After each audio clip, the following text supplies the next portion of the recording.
Welcome to a very special episode of National Divorce Talk Raw. We're going to cover the arguments against Texas secession. Joining with me, a special guest in studio, is CEO of Yes California Calexit, Jason Sean Richard Wright. Jason, thanks for joining us today. It's my pleasure. Thank you for inviting me in on this. I'm always glad to come and join you for these high-level talks. We want to talk about our allies who we do not share values with in Texas. We share a similar belief that you can have peaceful legal secession and a dedication to peaceful legal secession. And that's why partly we wanted to do this episode today. Normally we're focused on Calexit, but we do cover all forms of secession anywhere in America to make sure that you, the public, are informed about the news the mainstream media won't make sure that you're aware of. But today's a little bit of a special episode. It's all about Texas. Now that falls within our purview of covering any form of secession, but it's a special episode. We even put a special title placard up there. So, Texit, Texas people for secession. This is for you. This is from us, from California, with love, like the great California poet Tupac said. This is with California love. California love. That's all you're going to get. 90s hip hop head. If you want to see that, you'll have to watch my Sweaty Mexican podcast. Anyways, getting into it. Texas secession was in the news because the Republican Party of Texas had put it in their platform. That's a huge step. In return, there was a lot of talk about why that's a bad idea. Almost instantaneously, multiple newspapers. One of my favorite things was they got every single Texas publication within 2 days of this news coming out to say this was a bad idea. So the Austin Statesman, Houston Chronicle, the Daily Texan, Dallas Morning News, like every single Texas newspaper within 48 hours was, this is a god-awful, horrible idea. Not one of them was saying, let's look at this or think about this. All of them were saying, I'm a real Texan and I hate this idea. And I'm like, wow. I mean, on the one hand, maybe it is a bunch of real Texans at every single major media corporation in Texas, all independently thought, I'm appalled by this idea.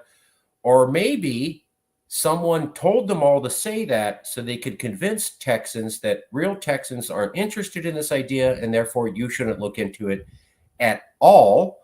That strikes us as what they did over here in Calexit, where we had a poll in February 2017 by Reuters and separately by Stanford.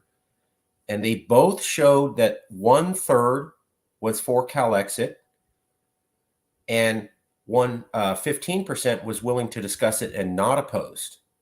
Now, the media took both the Stanford poll and the Reuters poll in February 2017 for Calexit and lied to the public and said 2/3 of Californians are against Calexit because only 1/3 is for it. They completely ignored that both Stanford and Reuters asked 3 questions. Are you for it? Do you not know? And are you against it? The media said there was only 2 questions. Are you against it? Are you for it? Dead lie.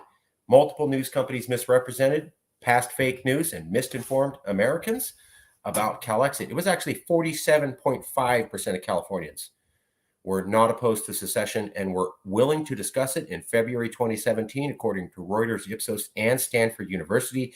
The media completely lied and said that 2/3 of Californians were against it. So when I see newspaper articles the day after Texas gets in the news with the Republican Party putting this in their platform, which you cannot do without a lot of support. So there had to be a ton of support to even get it that far. And then you see every single newspaper that's Texas-based says, oh, this is a horrible idea and I'm offended. And they all have a coordinated message within 48 hours. I mean, maybe it was a bunch of independent people making that statement. Maybe. Or maybe it's like what they did with Calexit, where they somehow got every single news agency and a bunch of professors and a bunch of lawyers to lie, not look at the actual data that was publicly available, and misinform the public, telling them that a majority of Californians were against this when that was not true. It was barely over half against. Am I dead wrong in seeing the parallels here? I know we can't prove anything. I know we don't have somebody's hand in cookie dust, as they said, or caught red-handed, but are you seeing these parallels too, or am I just tripping, as we used to say in the 90s? Sorry, 90s hip hop head. Yeah, to me, it seems like there are definitely some chocolate stains around the mainstream media mouths over there in Texas right now. I would throw it out there that they have been caught red-handed because, as you said, the GOP that does not negotiate, does not give in, does not back down, is not going to do anything that they are not entirely certain will keep them ahead with their base, right? They don't operate like that. They only do things that they know are surefire, oh, our people are going to love this. Let's do it. So clearly, since they went for it, there is enough to mandate that. And so they did it. And that clearly says that, sure, just like here in California, there are some people, some who are totally vehemently opposed to Calexit. They're American all the way. And, that's fine. It's America still. You still get freedom somewhat until the Supreme Court rules it out. But, you get the right to have your own opinions, to like the things you like and don't like the things you don't like. And, and that's our stance with Texit. We like the fact that they are 100% legal and peaceful. We don't like most of Texas legislators' policies, but that's because we're Californians. We're not even Texans. So, back to the point is, I look at all of this and I see very clearly this mainstream media outlet outpouring is an attempt to illegally, by international law, illegally dissuade the people of Texas from pursuing self-determination, which is a fundamental human right as laid out by the United Nations, as agreed to by the United States of America. If you are American, you need to realize you can't be doing that sort of thing, or you're breaking international law, and that America that you seem to love so much, that you say you care about so much, is going to be the one that financially and, legally suffers from your actions, your abuse of your authority and your station. Sorry, was that a little too harsh? No, I don't think it's harsh enough. Sometimes I talk about mainstream media and I get a little emphatic. James Young says it's only the people in La La Land who believe that the American empire is fixable. Completely agree. Well, also the Bay Area too. And those are our fellow Californians, and we love them, and we share their values. We just don't share their strategy. Whereas you compare it to Texit, we don't share their values, and we do share their strategy. So that's the juxtaposition. Like, these people we love and share values. We just don't think they're going the right way. These people, we don't want what they say, but we do think they have kind of the right idea about how to do it. So, am I getting that wrong, Jason? No, that's a perfect summation. Totally agree with you, James. James, our buddy in the South, who's for Southern secession, not racism. Totally agree. Keep those comments coming, James. Well, let's get to it. Let me show you a clip of Daniel Miller. And then, with your permission, I'd like to show you some of the clips that the news is using against Texas so we can cover the other way they're trying to trash them. Is that cool? Totally. All right, let's go. We're going to share screen, show you a couple things. Take a look at this. I want to show you this first.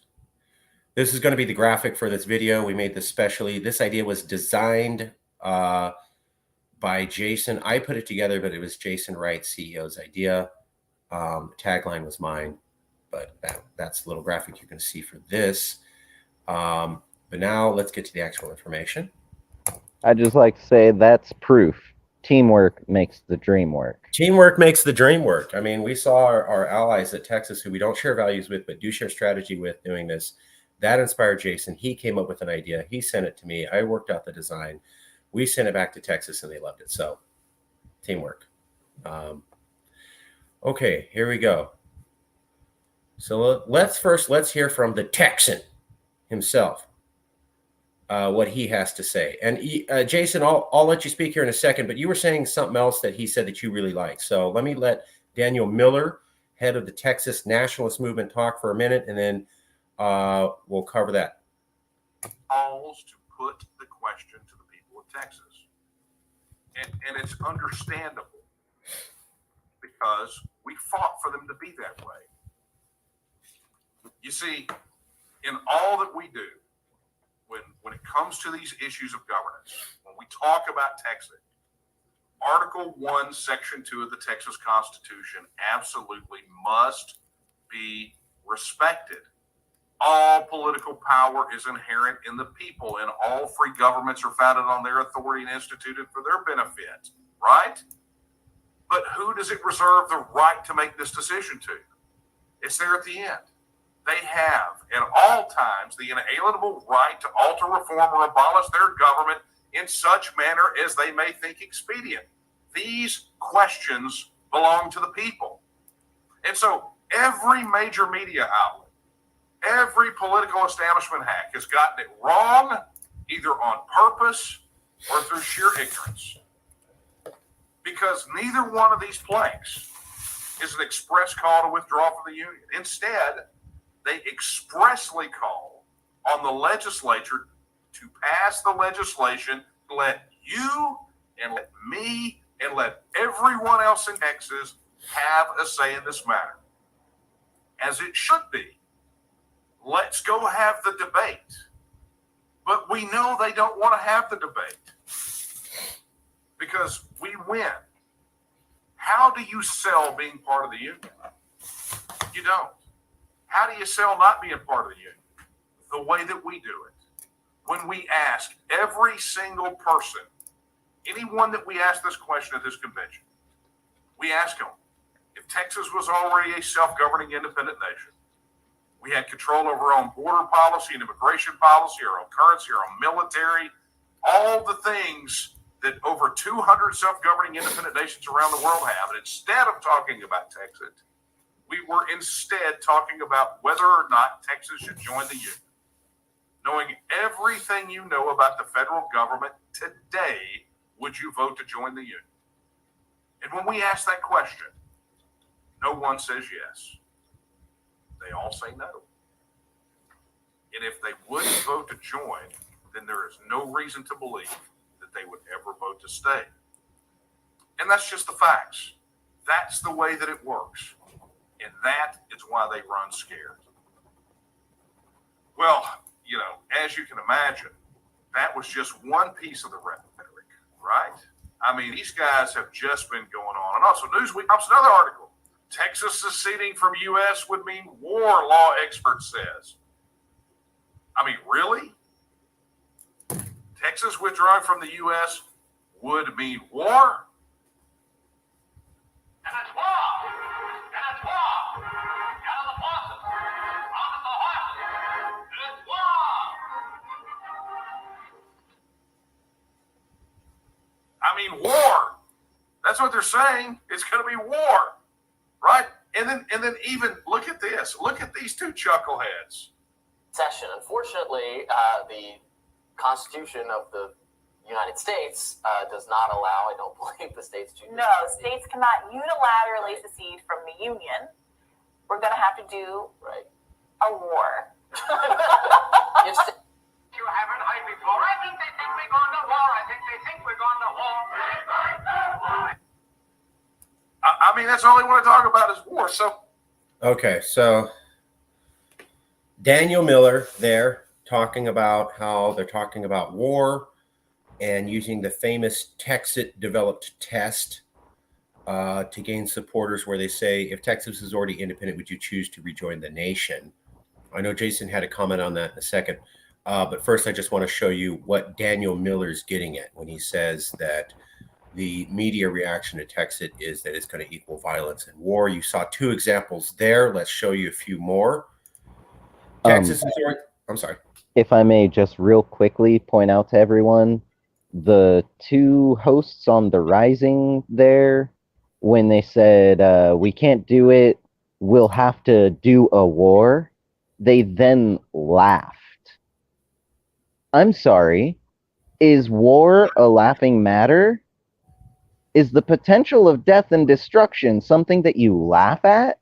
If so, you do not belong in the media. I just got to point that out really clearly. I find that disgusting.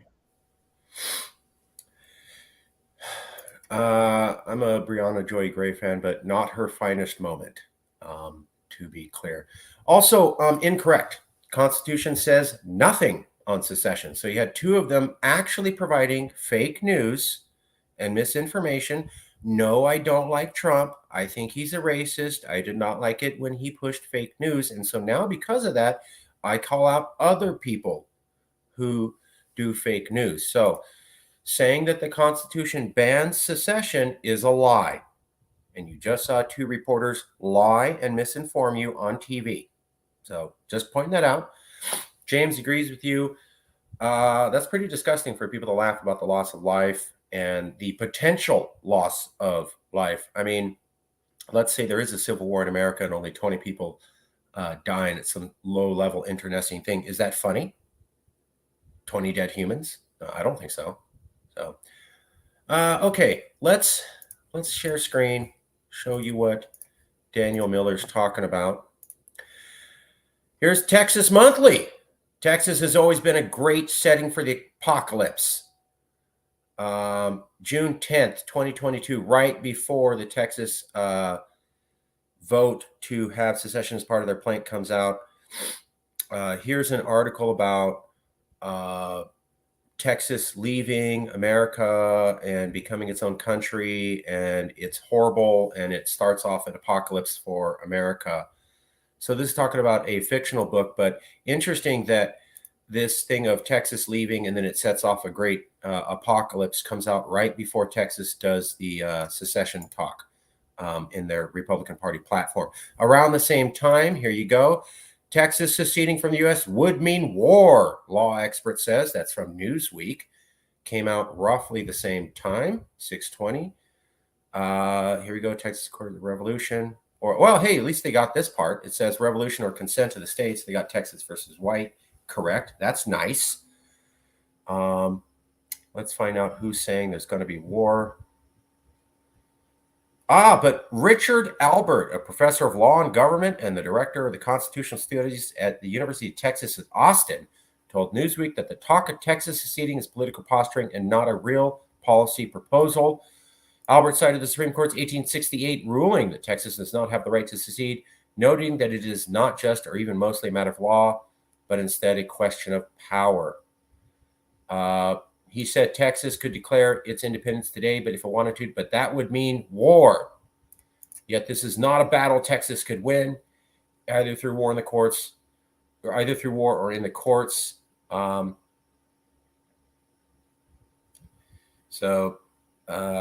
you go. They're talking about war. Here's this professor of law and government saying, oh, it's going to equal war. Here's another article about it's going to be violent. Here's another article about Texas seceding would be violent. See, they even got a blood stain, like a splatter shot on the map of Texas. Reform Austin came out 3 days ago. See, Texas it's illegal to secede, blah, blah, blah, blah, blah. That's not secession, might pass. Liberals would be ruined in there. Although we just saw where some of these supposed liberals who are Latinos actually like Republicans. So don't let liberals hear that, because they don't want to hear that Latinos can be conservative just like they are liberal, which is something I've been saying for years. Liberals don't want to hear that. So don't say that to them or they'll get upset. And yes, I'm saying that as a liberal. Let me see. Finally, the United States cannot afford to let states think that way. The secession movement in California is even larger and more organized than Texas. Wow, look at that. We're going to post that up. I didn't even... it would be if Texas, why not red parts of California? If Texas pulls off a right-controlled exit, why not the red parts of California? Because counties are not recognized by the federal government, but states are. The red parts of California are in the far north and against the mountains, not in the population areas. They have barely any population. They only have counties. They do not have controlling majority of the vote.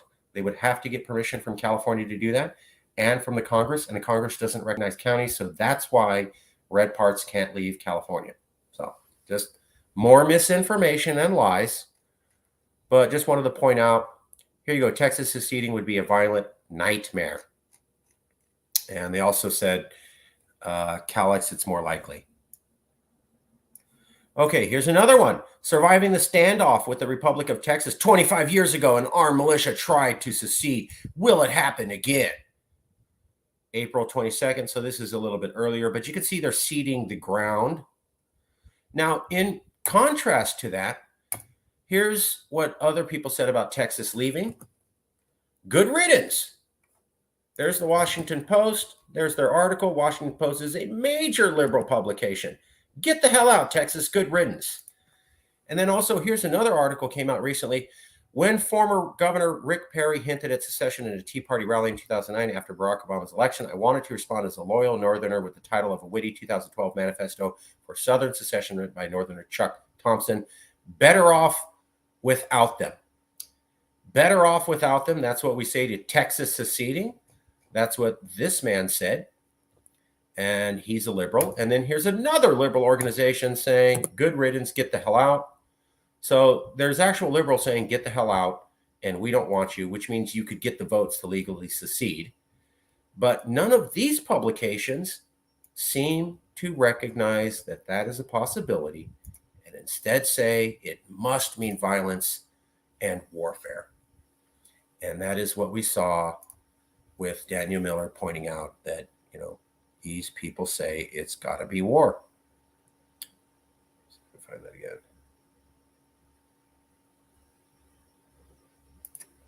Yeah. Okay. So, Jason, let me go to you. Nawaf says Texit is more likely. That is your opinion.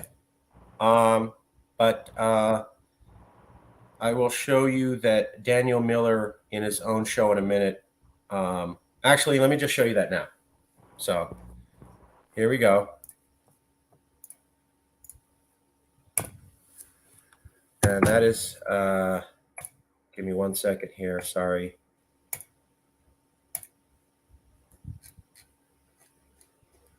That is from Reform Austin.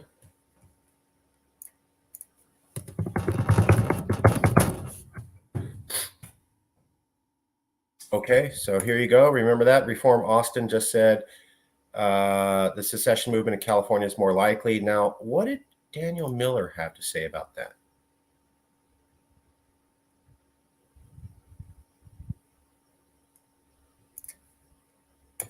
Right, just to show you what's what. Let's take this one. Okay, Francis Buckley, professor at Scalia Law School, George Mason University. You know, George Mason University is the source of. There it is. The leader of the Texas nationalist movement, covering how a professor is saying that Calexit is more likely. Were secession to happen, it would more likely come from the left. Francis Buckley. Were secession to happen, it would more likely come from the left. Francis. Oh, I'm not even doing share screen. Sorry. Let me do share screen. Yeah, and that's F.H. Buckley that we've referenced a number of their articles before, right? Yes. So F.H. Buckley wrote the book. Here we go. And he specifically Could mentioned, Texas yes, California really in it. Experts weigh in. You know, these always crack me up, right? Because what do? They drag out the same old tired, ridiculous academics who don't understand, right? But let me just, I'm just going to take a couple of these, right, just to show you what's what. Let's take this one. Okay. Yeah. Were secession to happen, it would more likely come from the left. That's Francis Buckley. So we're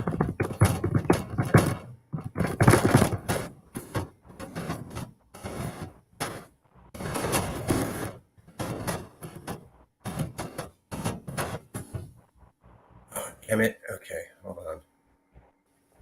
I just gotta say, your typing sounds like you threw a tin bucket down a flight of stairs.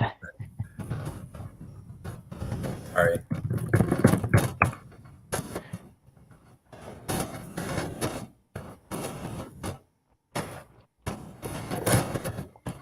Ooh.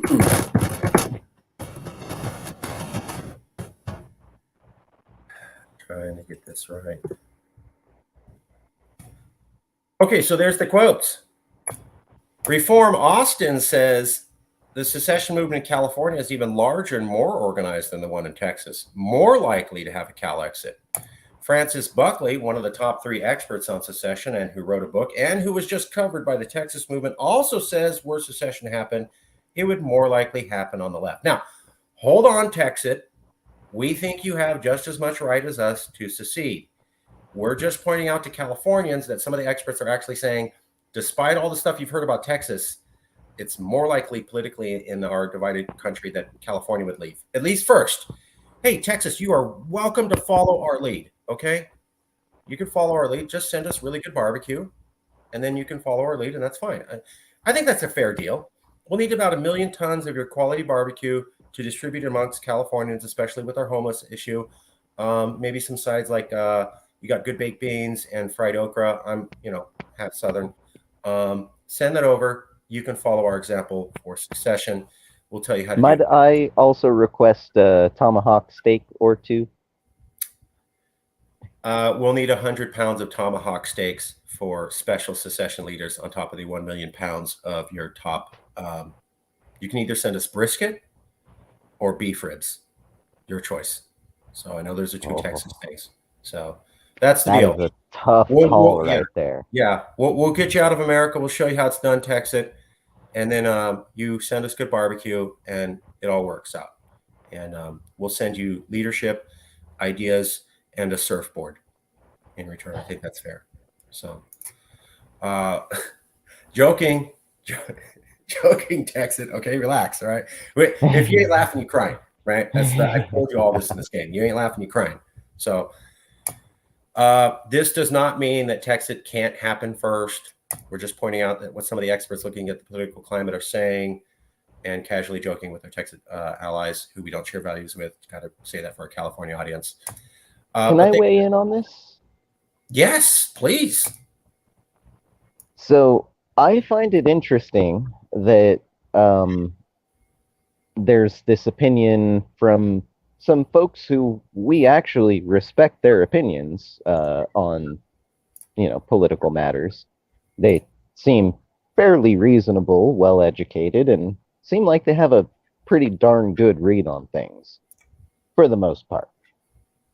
That being said, I am very surprised to hear that Calexit seems like it's maybe more likely than Texit, because as the CEO and head of Calexit, I know we're still going through a lot of our restructuring, the tedious paperwork stuff that no one likes to do, but when you're doing this sort of stuff, you have to do it.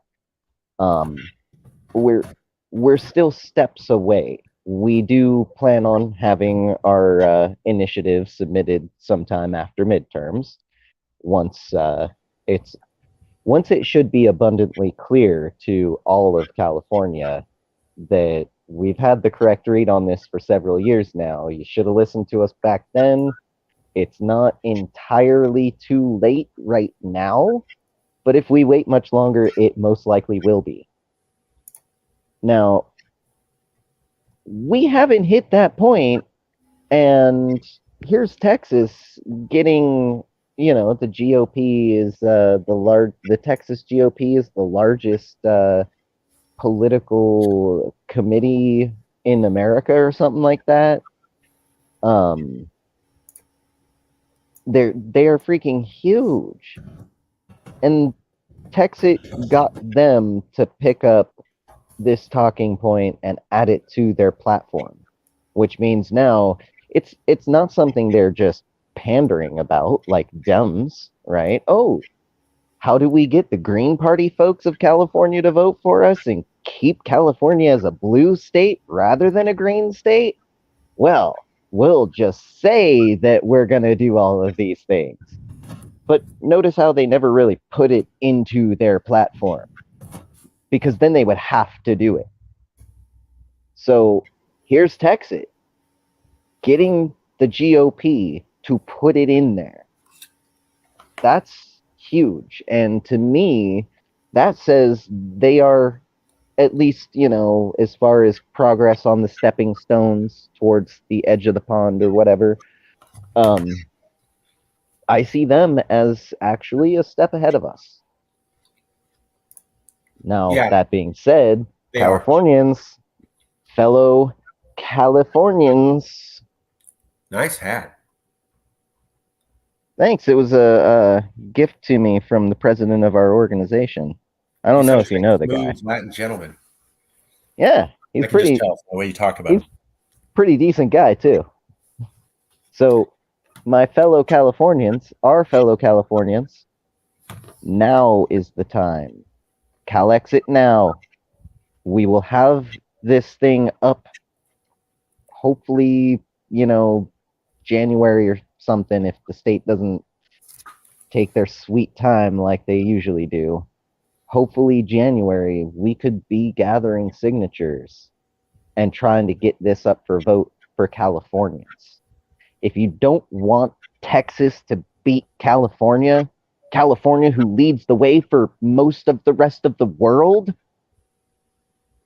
well, if you don't want to be beat by Texas, then go ahead, start talking with the people you know, people you love, people you care about, fellow Californians who will be protected and saved by being removed from under the tyrannical boot of the federal government. Talk, educate, listen to each other, figure things out, get involved, and stay tuned, because when it comes signature gathering time, we need every signature we can get. And then when it comes voting time, we need every vote that we can get. Yeah. I completely agree. Completely agree. That's from CEO Jason Wright, you just heard, who is very sympathetic to the principles for legal and peaceful secession pursued by Texit. That's why we work with them a lot, as they're as committed as us to legal, peaceful. We do not share their values. We do not share their values. We're not saying that repeatedly to be mean, but just so that the message doesn't get confused here, because sometimes people don't always give us the benefit of the doubt. They take a little bit of something and run with the extreme. So I want to point out, no, we don't share values. No, we don't want to live in the same way they do. No, we don't like their opinions on transgendered and women and minorities and immigrants and stuff. And that's why we want to peacefully secede with them, because we don't believe that we can force them to live our way. And we don't want them to have the ability to force us to live in a way that we don't want, as we have repeatedly pointed out to you, where, liberals think they're winning this culture war. We just lost Roe v. Wade. And for months before that, our California gun laws were struck down. We were telling you the Supreme Court is ruining your California values. Look at their gun laws. That places us in an existential threat where we can be murdered. And people didn't get that upset. And then now here's Roe v. Wade. I mean, Roe v. Wade could potentially lead to some women dying from getting backroom abortions. But if that's what you're really worried about, and I'm reading all the literature on Roe v. Wade, and people worried about women having medical issues and dying and horrible scarring and all sorts of medical malpractice from having to do this. And hey, I'm sympathetic to you.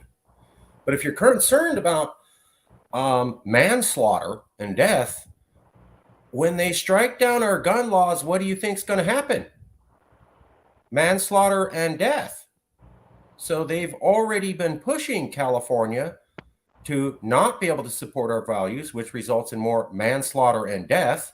And now they did Roe v. Wade, which is against California values and supports manslaughter and death. We've been warning you this is coming. Warning, pointing out the warning signs, saying, hey, look at this. They're gearing up. They're gearing up. They're gearing up. Watch this. Suddenly everybody pays attention. Folks, when we passed those gun control bans, it was because Californians were murdered, gunned down. And we said, we don't want any more loss of life. And then the Fed said, no, you don't get to have the protection. To me, that's like saying, hey, I want to protect my family. And my next door neighbor says, no, you don't get to. Just be vulnerable and your family gets to be vulnerable. I'd be upset. I don't think Californians were as upset as they should have been. And I think that is what presaged now. You shouldn't have been this shocked the Supreme Court did this. We were telling you it was going to happen. Well, and I would even add, to go a little bit further, I would say it's not like the next door neighbor telling you that you have no right to protect your home. It's like someone 2 towns over in the next county telling you that you have no right to protect your home. A next door neighbor, at least, hey, you're going to tell me I can't protect my home? Okay, well, you have a Browning M60, right? You're going to protect us all, right? Because that's what the federal government's supposed to do. But this is more, in my opinion, more like someone so far removed that it doesn't even make sense why they would even have any interest in your home and what you do, let alone your town. I mean, come on. They're what is it, a gross overstepping of authority? Yeah. And we just showed you that first we covered how they slandered the image of Texas, and then now we pointed out to you how they slandered the consequences of Texas, saying that it would result in war. We showed you multiple examples of how the system's pushing this, and the reason that we wanted to get this out there was that they did the same thing to us.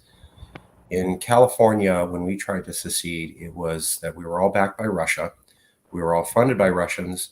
Vladimir Putin wrote my book for me, and Jason and I were, receiving phone calls from the Kremlin every 24 hours with directions. Now, there's absolutely no proof of that at all. And 3 separate federal investigations and 1 state investigation proved there was absolutely nothing to that.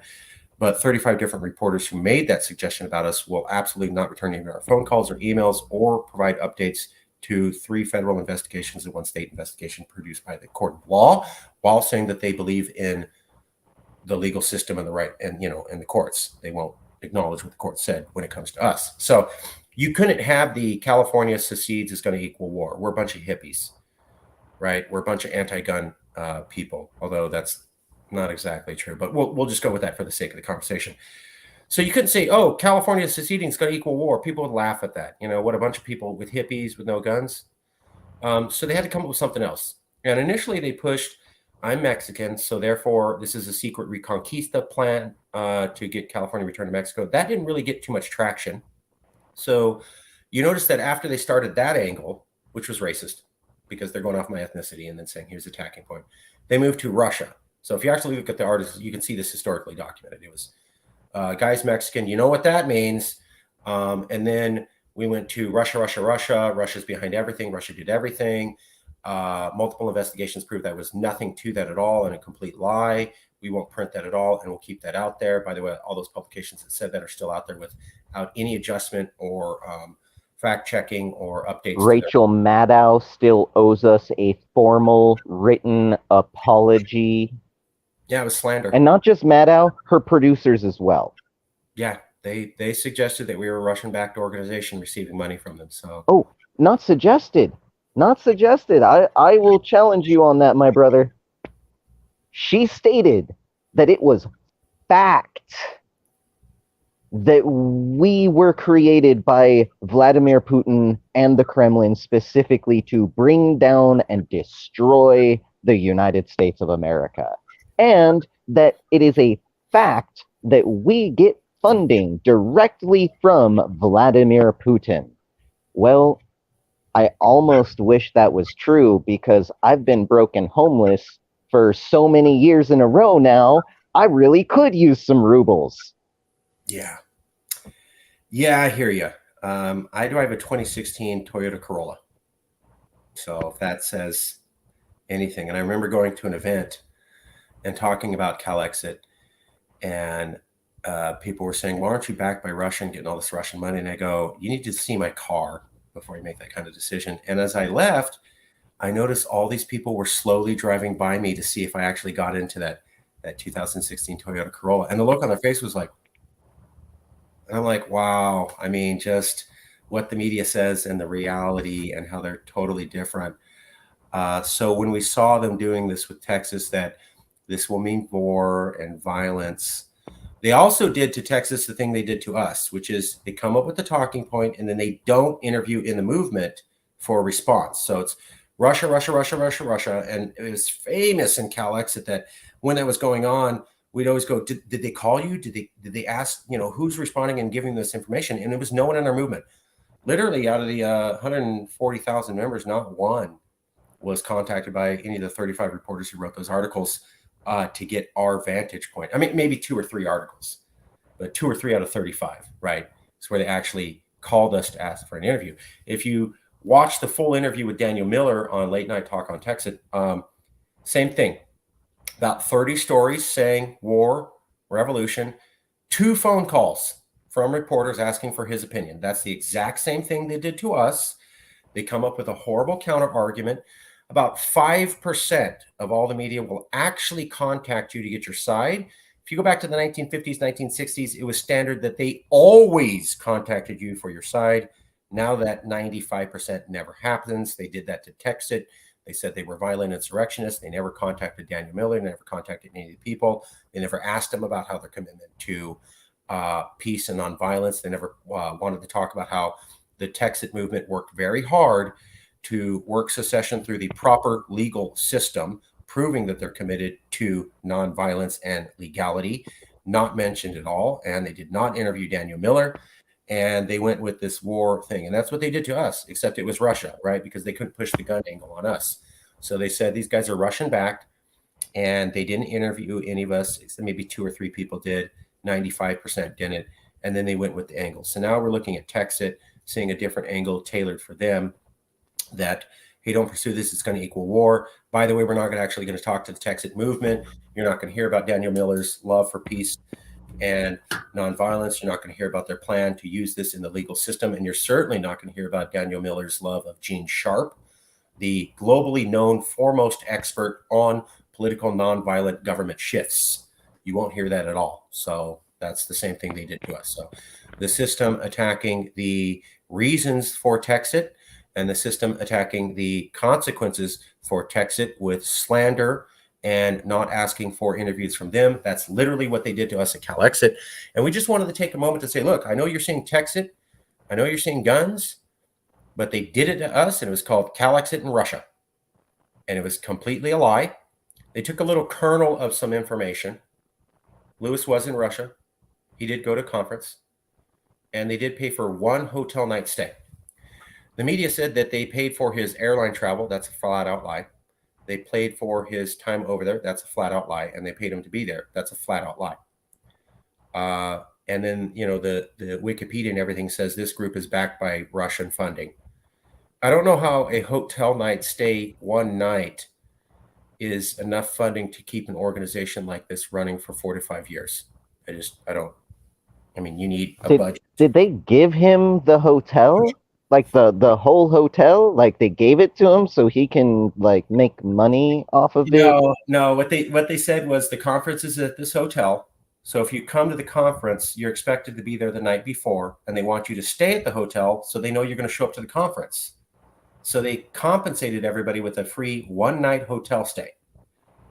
which actually is kind of standard operating procedure around the world when, conferences. and not just in political movement, in any conference. Yeah. You sell vacuum cleaners door to door and you go to the World Kirby conference or whatever, I can almost guarantee you those people are getting put up into that hotel. It's not the Ritz-Carlton, but it's not, you know, a cheap little dive motel. It's something decent that people can go to, be there, and be there for when the conference starts. And then when they leave, maybe they have a couple hours to like check out the town that they just came to and spent the whole time in a meeting. It's standard. It's one hotel night stay, and they won't say that. So what they'll say is financially backed by Russia. Yeah. And then if you dig and dig and dig and dig, the only thing they can prove is that a nonprofit who received partial funding by the Russian government paid for a one-night hotel stay. But the line in Wikipedia and everything is that we're directly funded by the Kremlin. So people assume that means we're getting money every day. They're paying for all our advertising, our traveling, our everything we do, staff time, communications, internet traffic, and that's a total lie. Wait, do I get paid for this?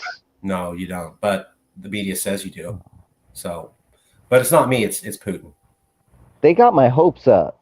Damn it, Putin! You got my hopes up. I thought you were gonna pay me 100 billion rubles a day. You know, my dad was in the military. He's a vet, and I have family in all 4 branches, all 5 actually. And when that Rachel Maddow show came out, I went over to my dad's house and he was almost crying. And he was going, "Are you a rebel?" Because he thought I was basically a terrorist because he watched the Rachel Maddow show, and that's what she basically said that I was that I was a domestic terrorist. And my father, who was served during Vietnam, he didn't get sent, but he lost a lot of buddies there. You know, he's like, "Oh my God, I'm a patriot. I was willing to die for America." And now I found out that my son is a terrorist who hates America and wants to destroy it. And I go, "Dad, where are you getting this from?" Like, I told you I was writing my book in 2012. Rachel Maddow does this 2016, 2017, right? And I go, "I told you I write my book in 2011 and 12 and 13 and 14 and 15 and 16. And then finally, when it's on Rachel Maddow, you go off Rachel Maddow's interpretation. You don't even ask your own son. Who wrote the book? Who wrote the book? And I'm saying, "Dad, I'm not saying anything different than this book I tried to get you to read for years." Okay, you didn't read it, and then you go off what Rachel Maddow says, assumes it's true, and confront me like I'm some sort of domestic terrorist. So, not fun. And slander and lies can, I mean, I've lost family members and friends because of this. So, wanted to point out, Texit, this is the system being scared. Daniel, you're right in that they want to slander you because they're afraid that you're going to get this done because you did do it the legal and peaceful way. You worked hard and were patient to get it through the political system there into the Republican platform. Now, people can hate the idea, but that's the legal process. Correct me if I'm wrong. First, they ignore you. Then, they try to silence you. Then, they will work against you. And that is how you know you are winning. Yes. So Texas, they're laughing and they're fighting against you. So when those 2 newspaper people we saw on the news laugh, I go, "I guess it means war." Ha. That's them laughing at you. However, Texas, a good sign for you is that when they say it's going to be warfare, violence, the end, that's them fighting you. And that's the step right before you win, Texas. So when they laugh at you, okay. But Texas, wow, all these articles, warfare, violence, the end of America, destructions, shooting in the streets. You're at step 3 right before the big win, Texit. And here's from California. Good for you, bro. Good for you, dude. And this is why I personally am of the opinion that Texas might actually be closer to achieving the goal.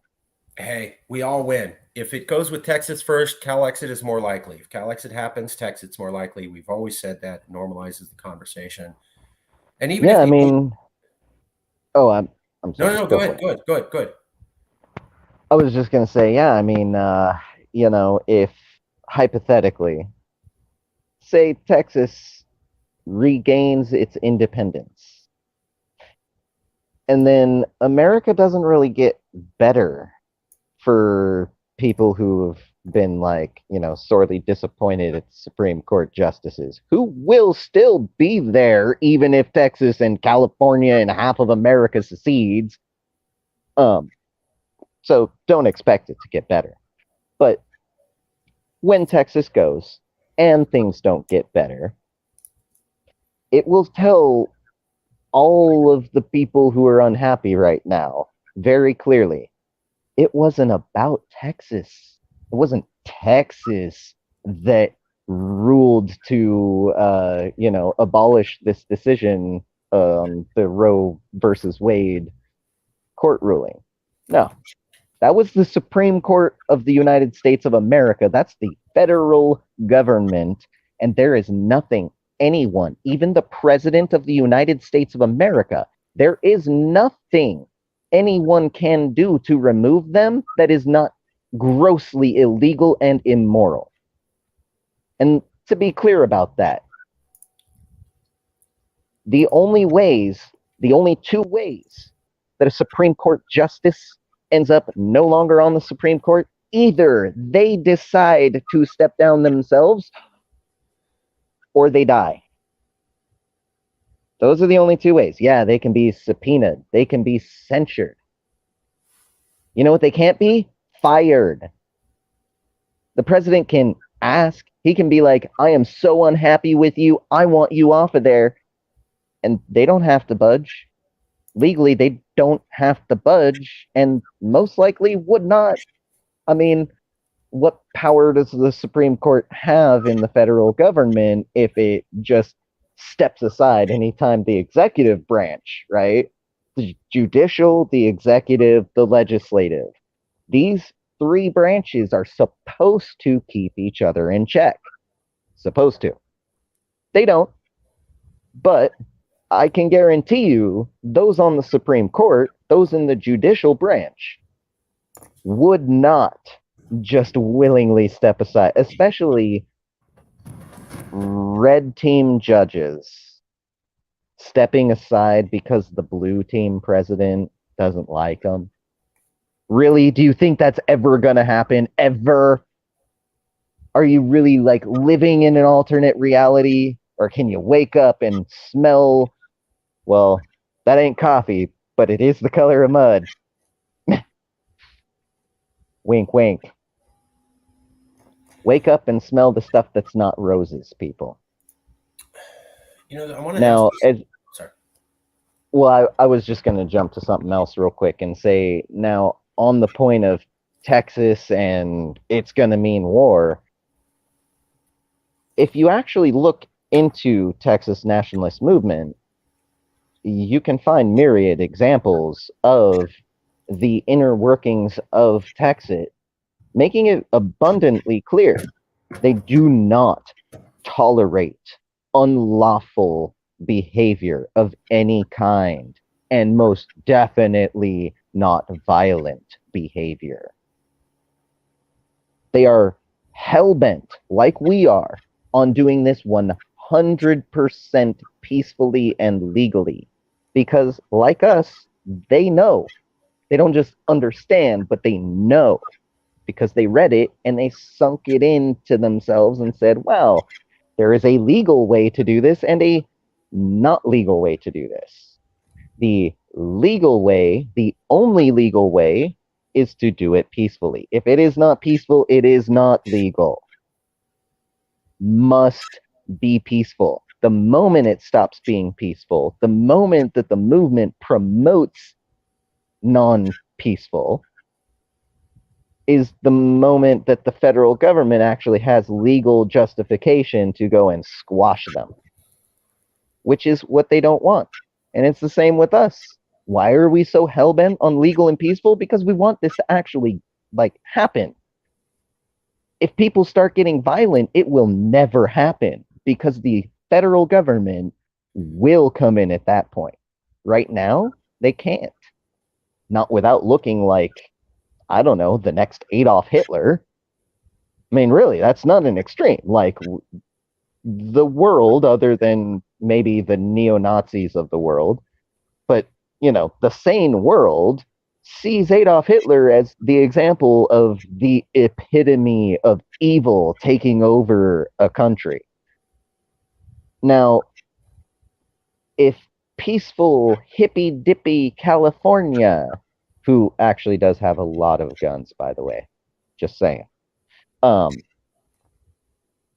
peaceful, hippy-dippy California gets bombed into oblivion for pursuing a legal route to self-determination, there's no way you're going to look like anything but Adolf Hitler, or maybe Stalin, Mussolini, you know, take a pick of Pinochet, right? Take a pick of genocidal maniacs of the world, and that's who America would be basically making themselves to be, which I'm pretty sure those who love America would not like that, because people who love America are under the impression that America is always the good guy and saves the world. Even though the reality of the situation is much different. America supplies more bombs, bullets, and guns and tools of death and destruction than just about any other single entity in the freaking world.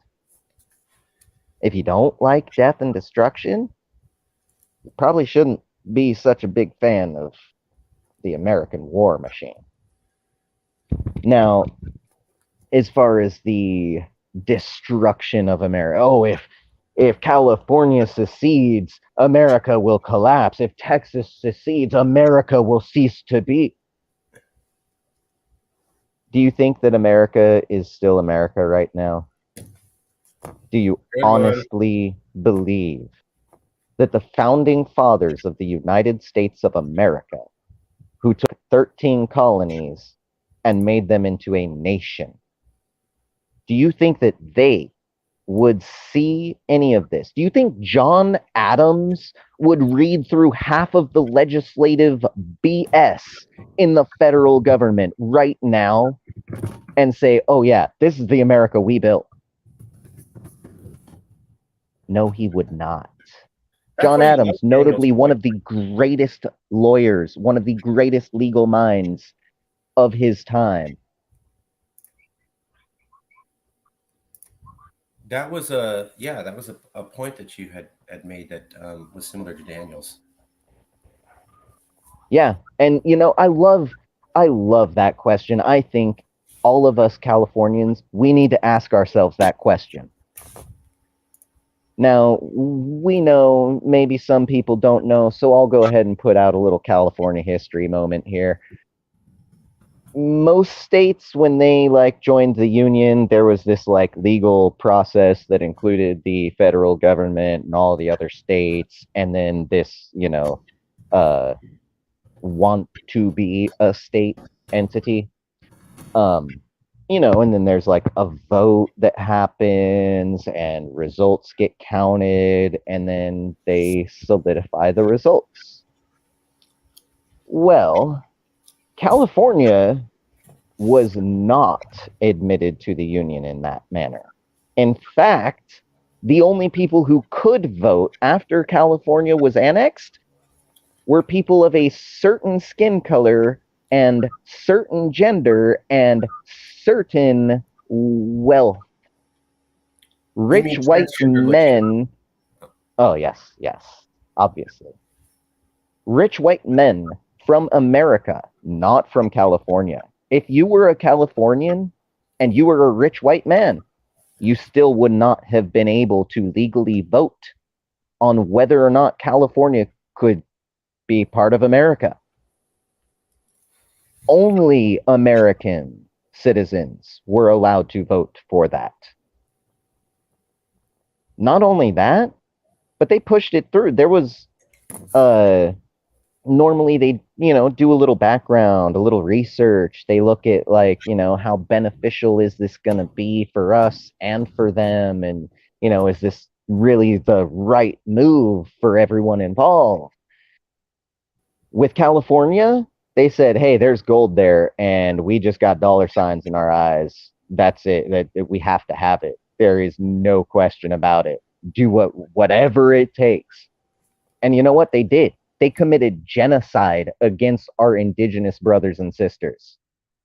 Genocide was not a thing in the independent Republic of California.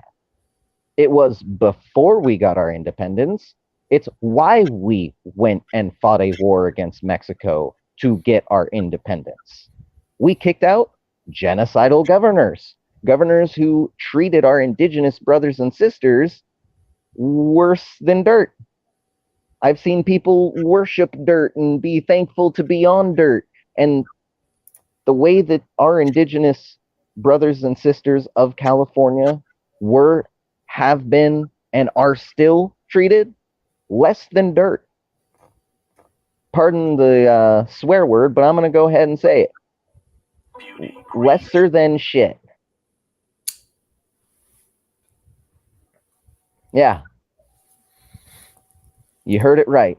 America has been horrible, horrific, atrocious, downright dastardly towards all of our native brothers and sisters. All of them. Every last one. Every generation since Columbo landed on these shores. Well, wasn't actually even America that he landed in. But ever since white man came over, and hey, you see my skin tone, right? I'm a pretty pasty shade of white. And I can say this very comfortably. Before white man showed up, indigenous people were not having genocide committed against them. Once white people showed up, genocide. So America does not really exist. The America that the founding fathers built ceased to be that right about the time that, the Fugitive Slave Act went through. Which, if you're not aware, is the actual catalyst for the Civil War. South says, hey, we own these people. They're not even people. They're like lesser than livestock. They're not really human beings. They're animals. And we own them.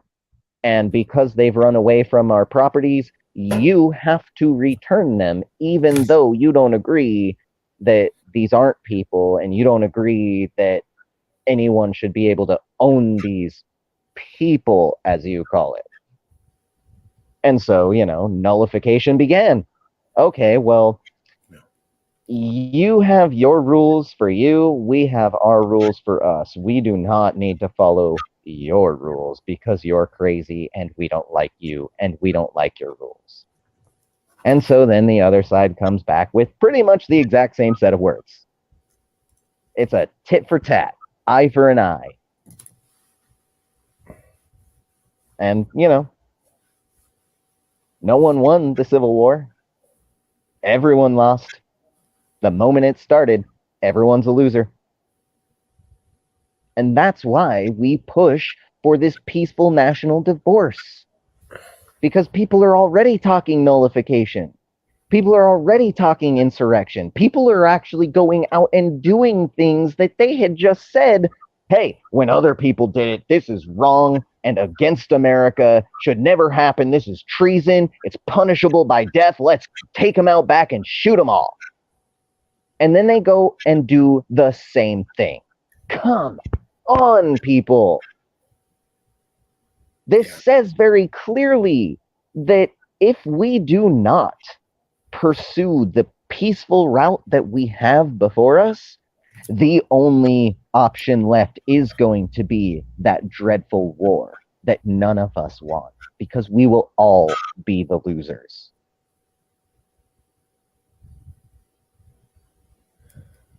Yeah. Um, I was. James Young wants me to ask you about your opinion of reporter Chris Hedges' warning that America is mentally ill. We looked that up. Chris Hedges has a documentary called American Psychosis. Let me show you a clip from that, and then I'd like to get your opinion to answer James' question. Second.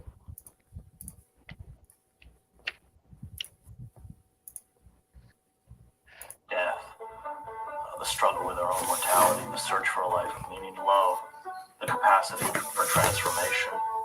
Those forces are ones that make us stop and become introspective and think and look within ourselves to see who we are and where we're going. And that's what any totalitarian state seeks to crush. And yet we kind of blissfully have checked out.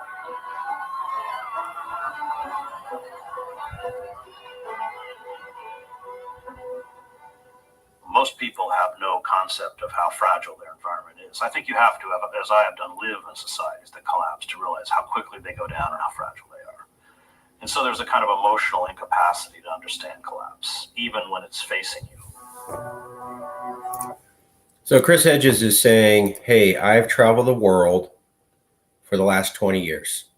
I've seen a lot of foreign countries, watched them as they collapsed. I was a reporter. I was sent to these foreign countries while they were collapsing. So I have kind of a good firsthand view of collapse from multiple examples. And then he came back to America in the last 5 years and he goes, you know, the stuff I saw in multiple countries on multiple continents and the way they behaved right before collapse, I'm now seeing in America. And those behaviors that parallel third world countries that collapsed, you know, in the African continent and Latin America and Southeast Asian continent, he's now saying are parallel to what we're seeing in America today. Now, that documentary came out in 2020. That's 2 years old. So we did not have multiple capitals being stormed. We did not have multiple people talking about the potential for civil war. January 6th, I think, just happened or maybe didn't happen.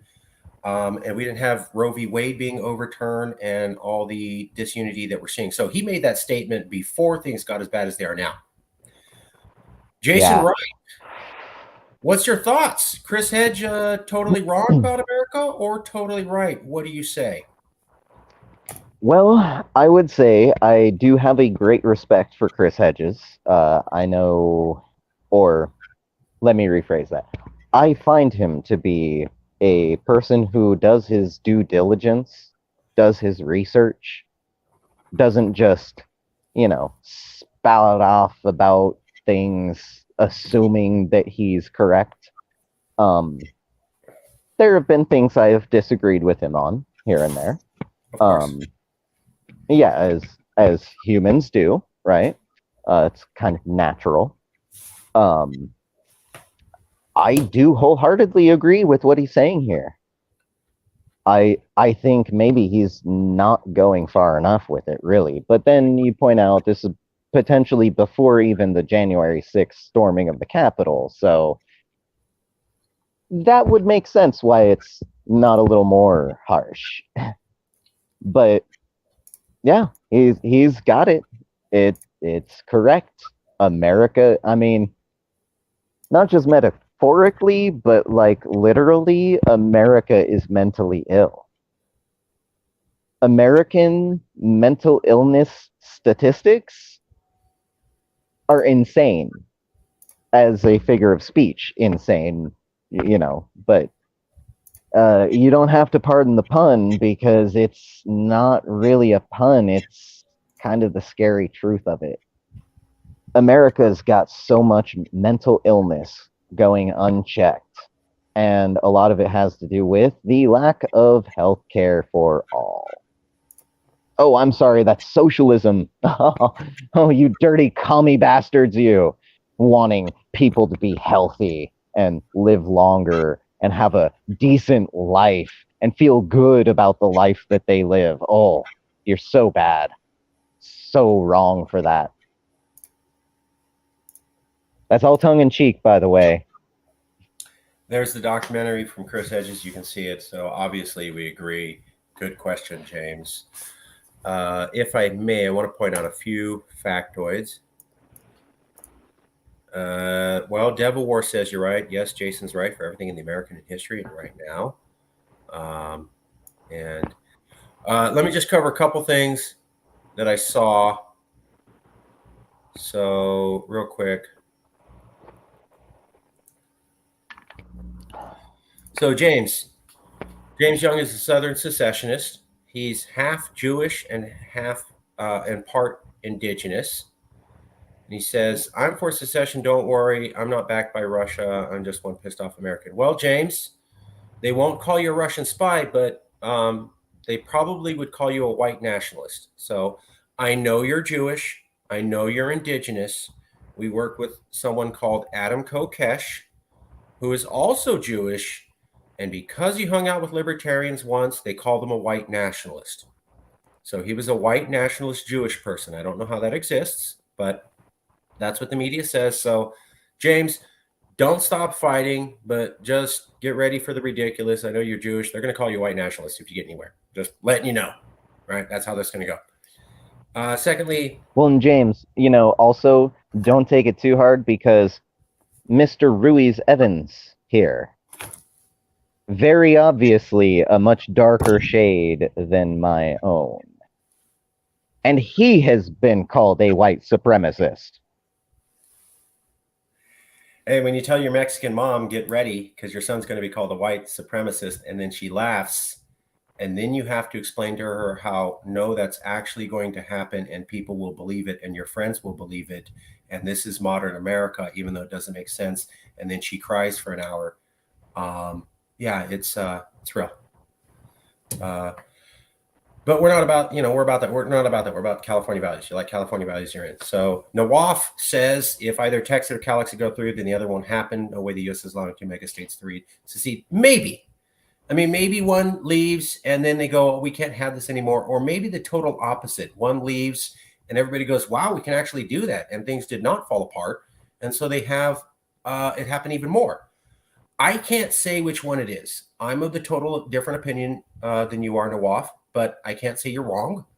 I do think it's equally likely to believe that secession enthusiasm might go up with it actually happening, not down. With a current modern precedent being set. Yeah, James, it doesn't matter, bro. Okay? They're going to call you white nationalist. So I'm just saying, you're a Southerner and you look white. They're not going to take the time to find out your Jewish ancestry, and they're not going to take the time to look at your native ancestry, and they're going to deny that even happened, and they won't interview, and they won't look that up, and they won't acknowledge it. That's how I, as a Mexican, was called a white nationalist. That's how Jason and I and everybody in our movement were called Putin spies with direct contact to the Kremlin, even though there's no evidence of that. So it's theater of the absurd. Theater of the absurd. They literally called Adam Kokesh a white nationalist. The guy's Jewish. I'm not saying this to be mean, James, but he has a very distinctive ethnic-looking nose. I'm not trying to be discriminatory. I'm just saying how silly it is for people to look at Adam Kokesh and go, white nationalist? Yeah. Yeah, clearly. Yeah.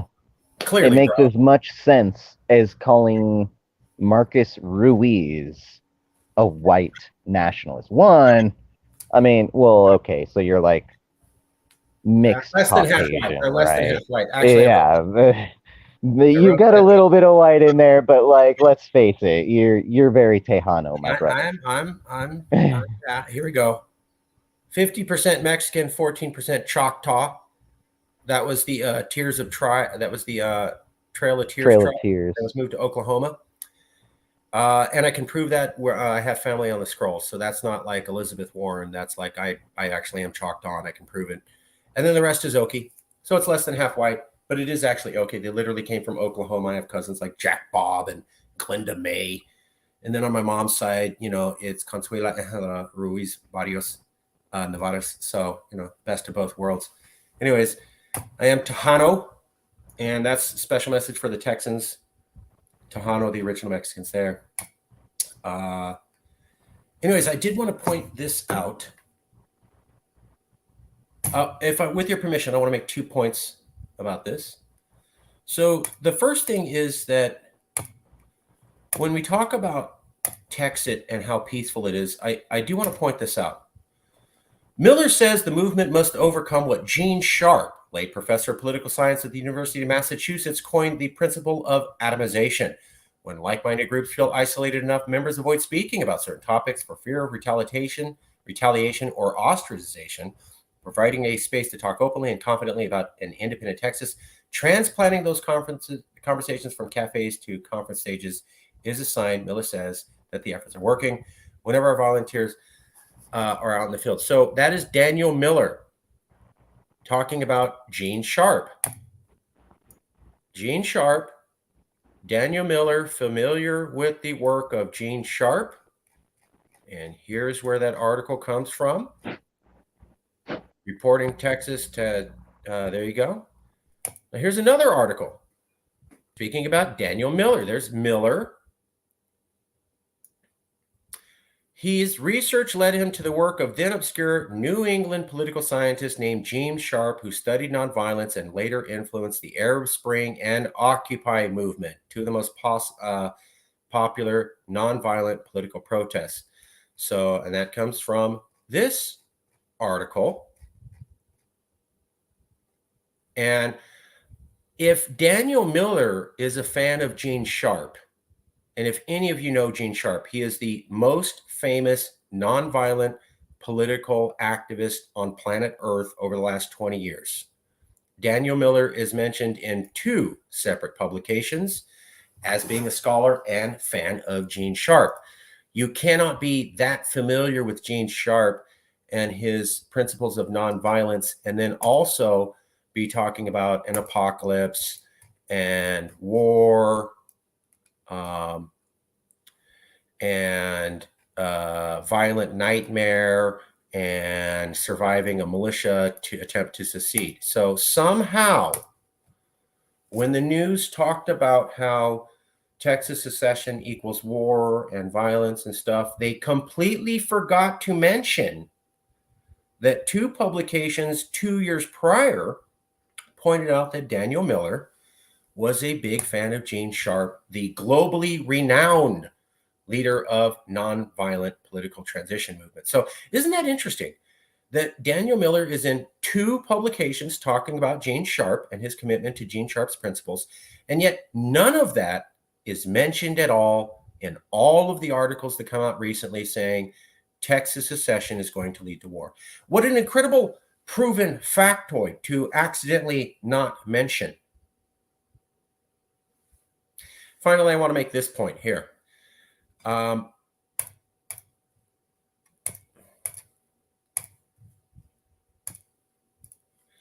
So when Donald Trump was president, one of the things that liberals hated about him was he destroyed institutions. Trump alleged voter fraud and said that the U.S. election system was not operating fairly for the people, spreading distrust in the election system.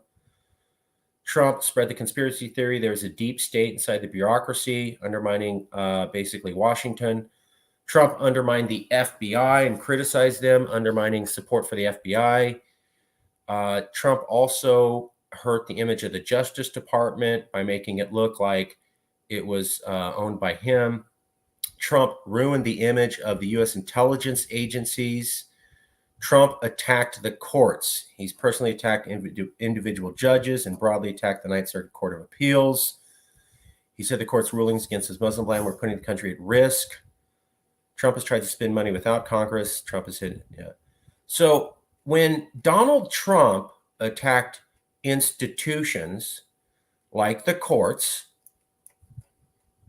or the intelligence agencies or the FBI or the U.S. election system, he was called a bad guy. You know, you're spreading distrust in American institutions. Okay.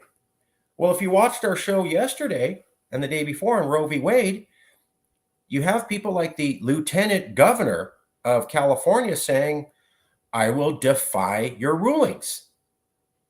You have a lot of women and a lot of famous people saying, let's defy the court. Who are they? We don't need to listen to what this court says. So that's tearing down public trust in an institution. When Donald Trump did that, he was destroying America and was likely under the influence of Vladimir Putin, who wants America destroyed. And that's why Donald Trump was attacking so many U.S. institutions. That's what they literally said. They go, this is what a foreign government that hates America would want. It's for somebody to build distrust in American institutions. Well, now read the newspaper, right? I don't care what the Supreme Court says. Who the hell are these guys? Let's ignore them, defy their rulings. That's building distrust in institutions. Now, again, I am for Roe v. Wade, but when you have a president destroy trust in institutions and then he's gone, and the side that criticized that behavior literally then re-engages in that exact same behavior. And when you have a side that storms the Capitol and the other side criticizes them and then literally re-engages in that behavior, it's a sign of chaos, folks. Tearing down institutions, storming capitals. Literally both sides are doing it now. It used to just be on the right, January 6th and Donald Trump. This week, we're witnessing the left storm capitals in Arizona and generally tear down institutional trust in the Supreme Court. Now, I'm with Roe v. Wade saying it's California value, but I'm also a scholar of foreign policy and failed governments. And when you have both sides tear down trust in institutions and both sides storm the Capitol because they don't like the politics,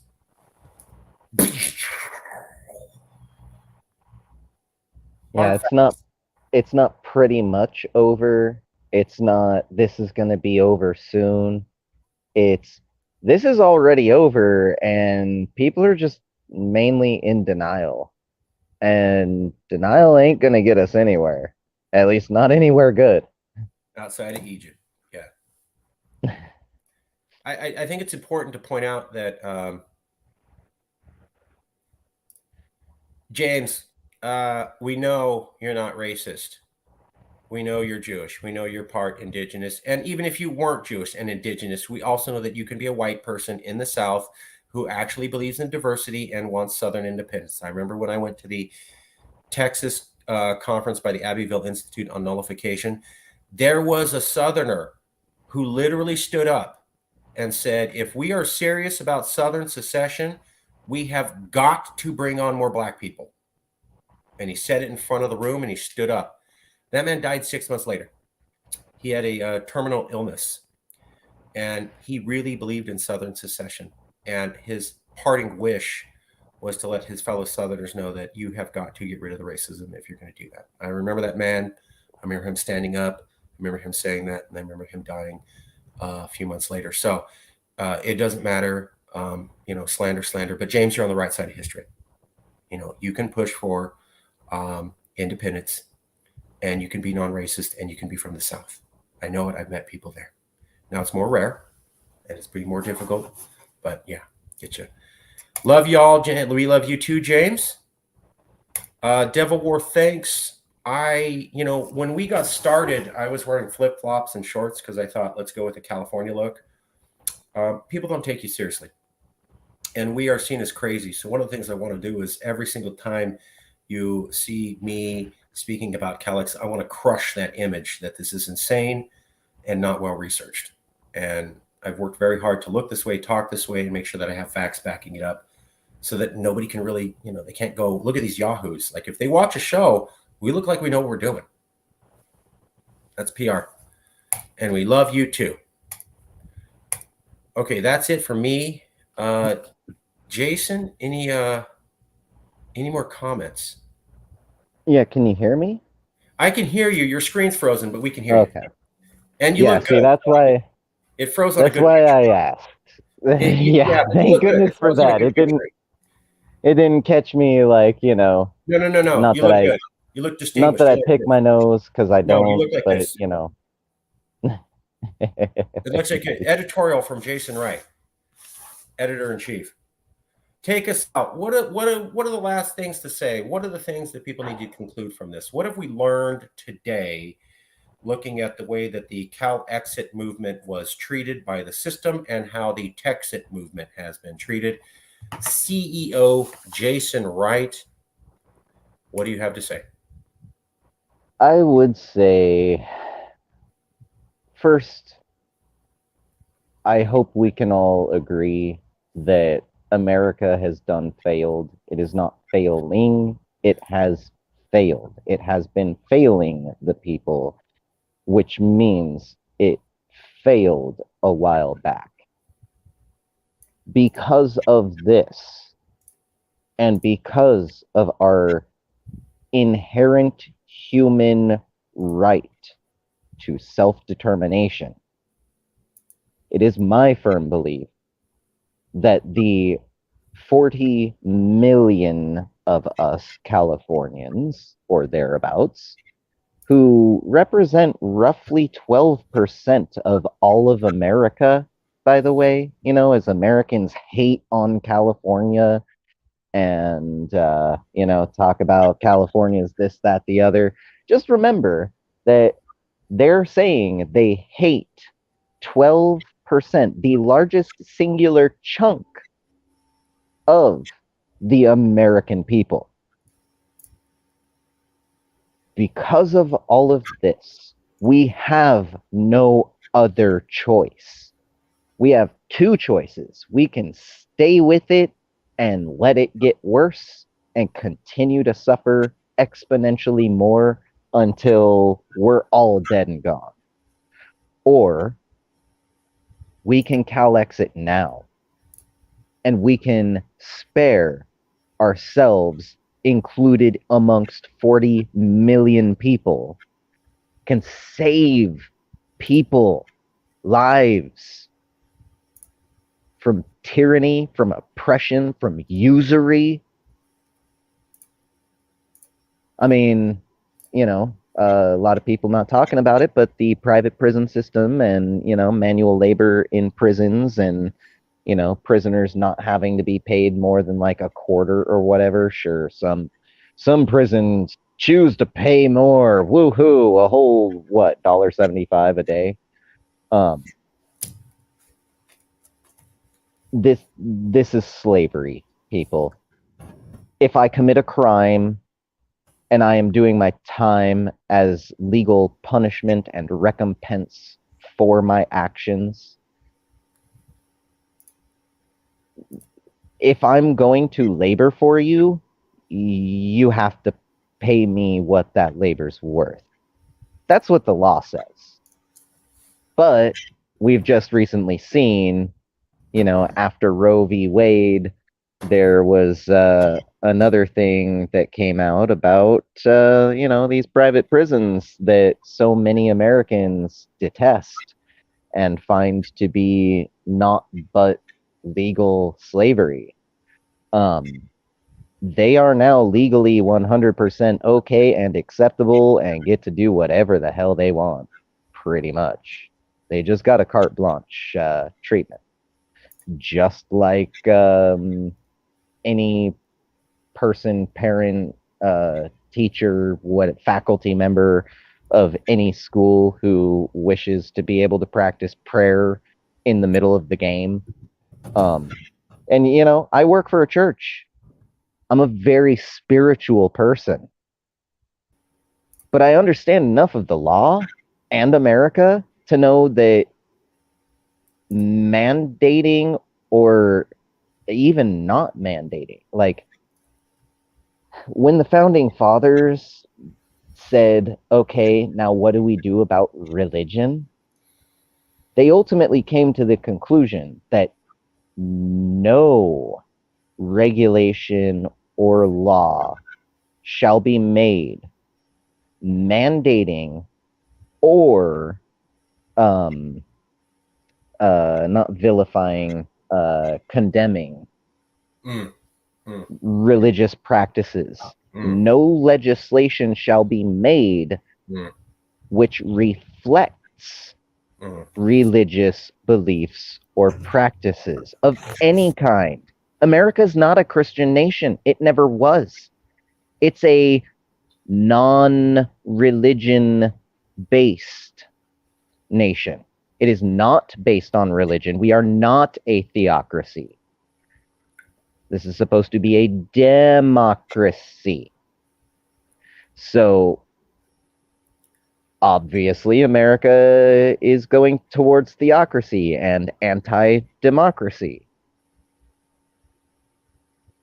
Californians, by and large, seem to value democratic due process. In fact, a lot of Americans seem to value democratic due process. I think that's great. If you're one of those many, many people, probably a couple 100 million, I mean, there are people who voted for Trump who still value America and value democratic due process, right? Not everyone who voted for Trump was there on January 6th storming a Capitol. Not everyone who was even in DC who voted for Trump actually went and broke laws and, entered the Capitol building. So if you're one of the many, you should be disgusted, you should be appalled, and you should really be able to recognize whatever the hell this is, it is not America. It's not. And because of that, us reclaiming our independence, be it Texas, California, whoever, anyone or all, it's not going to destroy America. America has already destroyed America. America walked up to the Statue of Liberty, pushed her down, and started kicking her while she was down, and then picked her up and threw her on the train tracks.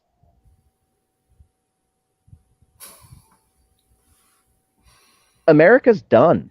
America's gone. America hasn't been America since before I was born.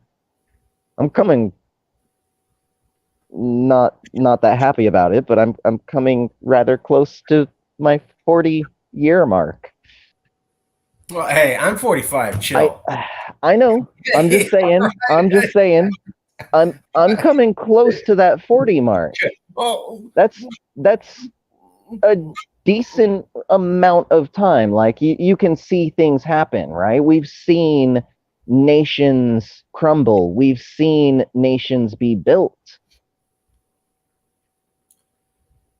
In that time, we have never seen or experienced a true, real, democratic America. Definitely not a really unified America. I mean, let's look at the 90s. In the 90s, there was a president who won by a popular vote, and, he's a fun face to look at. He sounded really cool to listen to, and he said lots of cool things, and he sounded kind of hip, and he was like, yeah, man, I just smoke my cigars and sit in the Oval Office and tell Hillary to go get me another sandwich. Well, look what he did.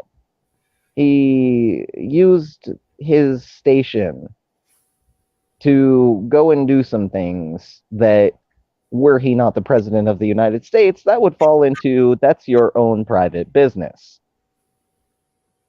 Well, he was no longer really the will of the people after that.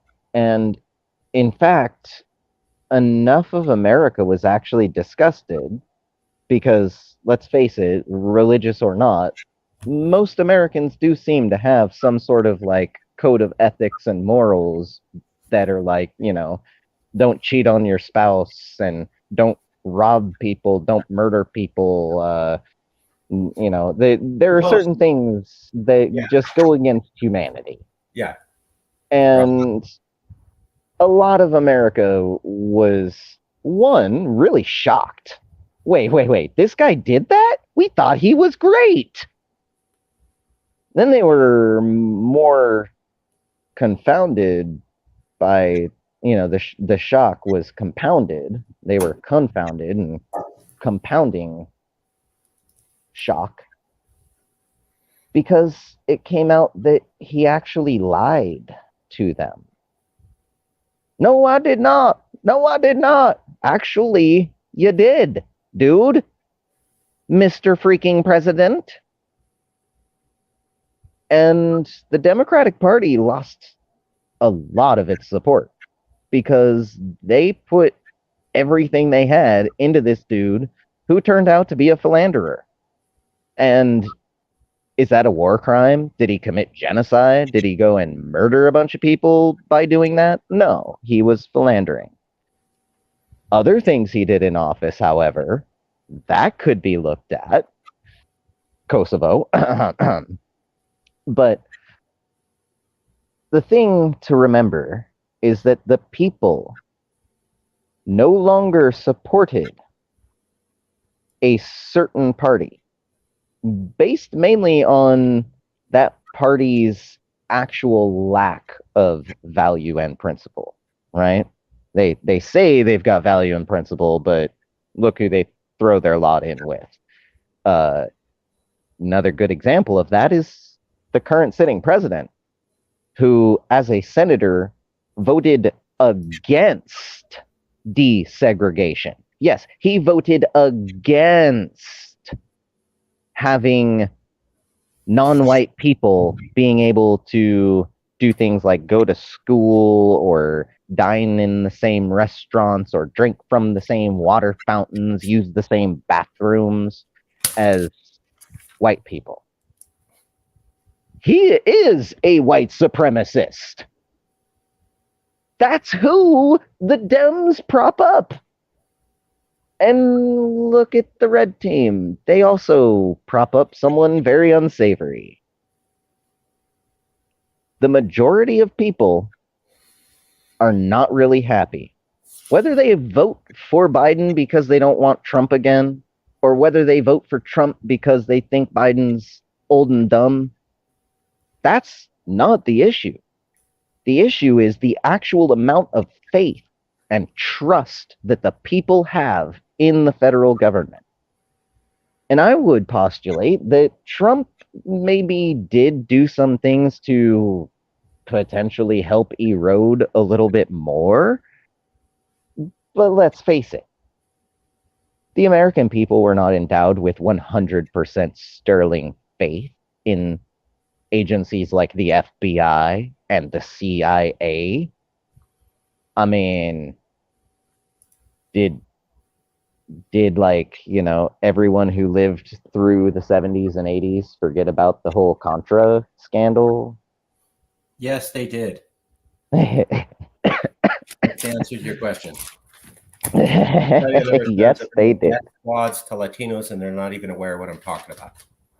So even Latin people are ignorant about what America did in the 80s. Well, and so Marcus, maybe we should have some high-level breakdowns. Folks, if you watch this, either tuned in live or later when it's posted, put it down in the comments. What would you like to see us do some high-level analysis on? Iran-Contra scandal? The formation of banana republics in Central and South Americas?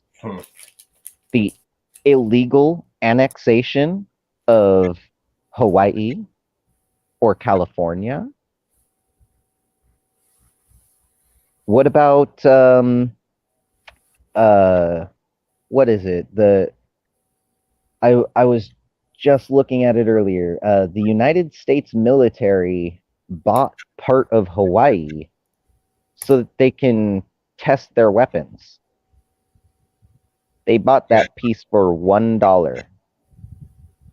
Because it turns out if you beat someone up enough and you kick them and you starve them and you keep them locked away until they are on the verge of death, and you say, hey, you know, this $1 could get you something to eat. Looks really good, doesn't it? All you have to do is sign on the dotted line. Now, yes, the law does not accept this as a valid means of acquiring something because it falls under, you know, forced and coerced, manipulated, right? there are many different words that they have. You might call it immoral, unethical. I like to say it's just plain wrong, right? I mean, what is right? What is wrong? I think it's pretty abstract. However, there are certain cases like this where it is very clearly wrong. So, folks, whatever you want us to give a breakdown on, put it in the comments. We'll pull out some of the best, most interesting ones, some of the ones that we feel that we could put together a whole show on. Some topics maybe we won't be able to put together much material because it's something too abstract, too new, maybe so old there's not enough information on it anymore because the winner writes the history books. But whatever it is, we will go ahead and do this because we're not in this for us. Marcus isn't in this for Marcus or for Jason. Jason's not in this for Jason or for Marcus. Marcus and Jason, both of us here right now, we're here for the 40 million brothers and sisters, many of whom are indigenous to California. Mm-hmm. That's who we're here for. That's why we do this. We're doing it for you. So what do you want? Tell us. Ask and ye shall receive. Can I get an amen? Amen. Preach, brother. I actually went to Southern Baptist Church, so I saw that. Feel the spirit. Okay. Last minute comment.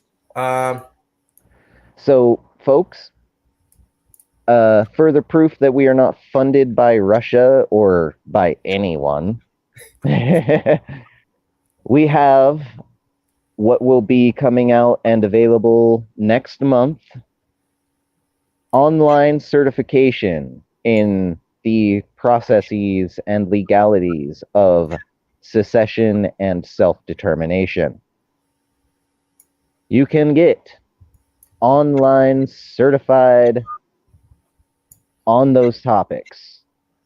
We have put together a course. We put most of a year into it. Not to toot our own horn, but I think actually Gavin. It turned out really well. Oh, yeah. And it's not going to be something that we're going to ask for your firstborn in order to get certified for this. It's pandemic times. America done failed and has been failing us. We're all hurting. We're not going to ask for, only billionaires to consider this, please. No. What we want is for as many Californians to get educated on this as possible, because the more we know, knowledge is power, right? The more we know, the more powerful we are together. True. Also, look for CaliCoin. The schematic has been designed. It has been completely conceptualized. It is now about to start into the phase of physical existence. A physical, non-fungible token called CaliCoin. Little round piece of metal. Has to do with Calexit. You can show it off to your friends. You could drill a hole through it and put it on a necklace if you want. If you buy it, it's yours. It's not like we own it after that.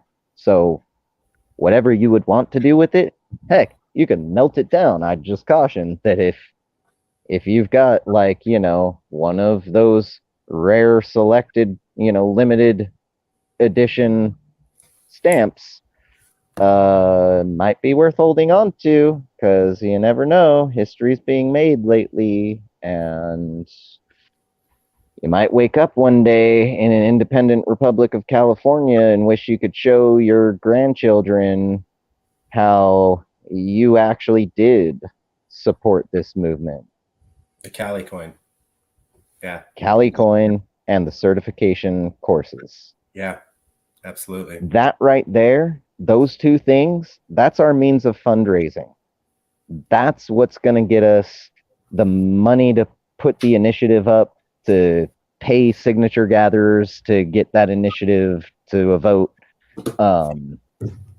Obviously, we're going to need at that point to put out a little bit of, material to help raise awareness to the maximum level. But it's not like we're asking for Lamborghinis for everyone. I would love a Lamborghini, don't get me wrong, but I don't really need a Lamborghini. I don't even have a license. I don't drive. I prefer to take transit and, carpool and stuff. Speak for yourself. Well, yeah, me personally. I'll take it. If you're handing out Vlad, if you're handing out Lambos. Yeah, I mean, if you really want to give me one, I'm not going to say no. Just know that I'm trying to point out that what we're doing here is not a money-making adventure. We are not looking at becoming multi-bazillionaires. I don't want to be the next Elon Musk. We just want to Calexit and to Calexit now. Yeah. Yeah.